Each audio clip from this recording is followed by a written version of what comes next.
अब अर्को विषय, तिहारको लक्ष्मी पूजासँगै नेपाली साहित्यका महाकवि लक्ष्मी प्रसाद देवकोटाको जन्म शताब्दी मनाउने क्रम शुरू भएको छ।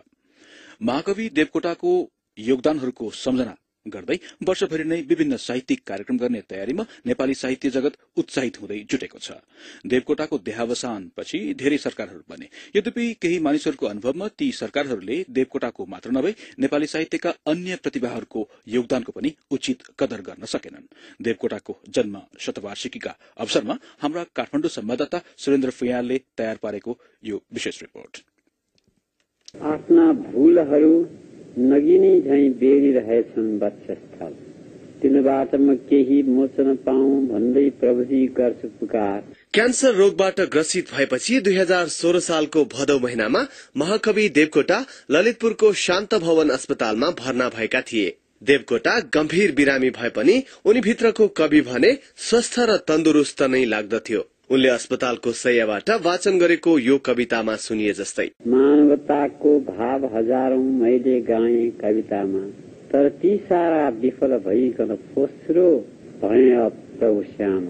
आफ्नो अन्तिम अवस्थामा अस्पताल शय्याबाट वाचन गरिएका यी हरफहरू रेकर्ड गरिएको क्यासेट बीबीसीलाई देवकोटाको परिवारले पहिलो पटक उपलब्ध गराएको हो। तिहारको लक्ष्मी पूजाको दिन राजधानीको धोबीधारामा आमा अमर राज्य लक्ष्मीको कोखबाट जन्मिएका देवकोटा धनधान्यकी देवी लक्ष्मीको प्रसाद होइन, बरु सरस्वतीको प्रसाद बन्न पुगे। 10 वर्षको कलिलो उमेरमा नै उनको परिपक्वताको र उनको प्रतिभाको प्रस्फुटन भइसकेको थियो। यसरी घनघोर दुःख सागर जान भाइ, नगरे घमण्ड कहिले मर्नु छ हामीलाई। देवकोटाका यी हरफहरू सुनेर उनका कवि समेत रहेका पिता तिलमाधवले लक्ष्मी प्रसादलाई सरस्वतीको अवतार मानेका थिए। देवकोटालाई नजिकबाट चिन्नेहरू भन्छन् देवकोटाको खुबी साँच्चै नै अतुलनीय थियो। महाकवि देवकोटाले त्यति बेला छायामा पर्न लागेको झ्याउरे छन्दलाई धेरै माया गरे। त्यसको पुष्टि झ्याउरे शैलीमा लेखिएको र धेरै पाठकहरूले रुचाएको मुना मदनको गाथामा प्रष्ट हुन्छ। देवकोटाको प्रतिभा बहुआयामिक थियो र उनको कलम कहिल्यै नरोकिएको बलियो प्रमाण स्वरूप उनका सुलोचना, शाकुन्तल जस्ता महाकाव्यहरू, अनेकौं निबन्ध तथा प्रबन्धहरू, उनीबाट सिर्जित नाटक र सयौं फुटकर कविताहरू रहेका छन्। देवकोटा एक अद्भुत स्रष्टा थिए। उनले एक दिनमा कुञ्जिनी खण्डकाव्य र 10 दिनमा सुलोचना महाकाव्य रचेका थिए। अंग्रेजी साहित्यको समेत गहिरो अध्ययन गरेका देवकोटाले अंग्रेजीमा पनि लेख्न भ्याएका थिए। समकालीन अंग्रेजी साहित्यको अध्ययनपछि देवकोटाले नेपाली साहित्यमा स्वच्छन्दतावादको प्रवेश गराएका थिए। अंग्रेजी प्रेम नै मान्न सकिन्छ। अन्तिम अवस्थामा शान्त भवन अस्पतालको शय्यामा पनि देवकोटा अमेरिकाबाट आएका एक ईसाई डाक्टरलाई कवितामा धन्यवाद दिँदै थिए। Medical angel and spiritual angel came to Nepal. You have got the light of Jesus before your eyes. I never saw a greater miracle than such a doctor. उनको प्रसिद्ध पागल कविता अंग्रेजीमा समेत लेखिएको छ।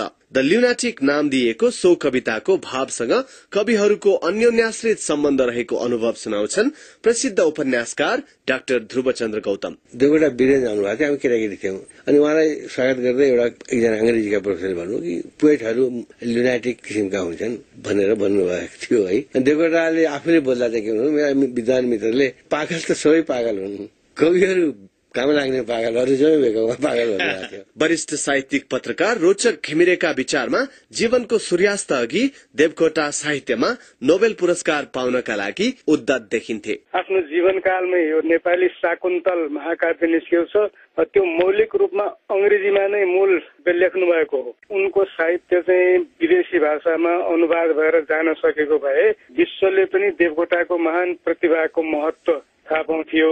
त्यसो हुन सकेन, तर देवकोटाका कृतिहरूलाई विश्वव्यापी बनाउन अझै पनि अबेर भइसकेको छैन। यो वर्षका कार्यक्रमबारे देवकोटाको शतवार्षिकी समारोह समितिका संयोजक रहेका साहित्यकार तथा राजनीतिज्ञ मोदनाथ प्रसृतले भने, उहाँको बारेमा लेखेका कृतिहरू प्रकाशन गर्ने, समालोचनाहरू प्रकाशन गर्ने र एउटा अलि राष्ट्रिय अन्तर्राष्ट्रिय स्तरको अलि कवि सम्मेलन गर्ने, त्यस्तो खालको एउटा वर्षभरिको कार्यक्रम हामी बनाएका छौं। शान्त भवन अस्पतालमा उपचारका क्रममा महाकविले आफूले प्रलय पीड़ा भोगिरहेको बयान गरेका छन्। उनले प्राण त्याग गर्न पोटासियम साइनाइड नाम गरेको विष समेत मागेको बताइन्छ। त्यति बेला देवकोटाले पत्नी मनदेवीसँग पोखेको वेदना पनि रेकर्ड गरिएको रहेछ। यस्तो मेरो पच्चित भएको छ कि यस्तो महापातखेरि तिमी जस्तो तपस्विनीको गन्धसम्म सुन्न पनि सक्छ कि सक्दैन जस्तो भइरहेछ। म मरे मेरो माया मोह छोड्दै पनि भन्दछु। उद्देश्य के लिनु उडी छुनु चन्द्र 1 भन्ने देवकोटा अन्तत 2016 साल भदौ 29 गते साँझ यो संसारबाट सदाका लागि बिदाबादी भए। प्रलय निदमा सुतिरहेछु मेरो ब्रह्माण्ड जल्यो, आउन सक्ने प्रभुको पदमा मेरो आत्मा सम्म गल्यो। तर नेपाली साहित्यका जाज्वल्यमान तारा महाकवि देवकोटाले नेपाली भाषा र साहित्यलाई धेरै धनी बनाएका छन्। नेपाली वाङ्मयको क्षेत्रमा उनका काव्य सृजना र कविताहरू अमर अजर छन्। सुरेन्द्र फयाल, BBC, काठमाडौँ।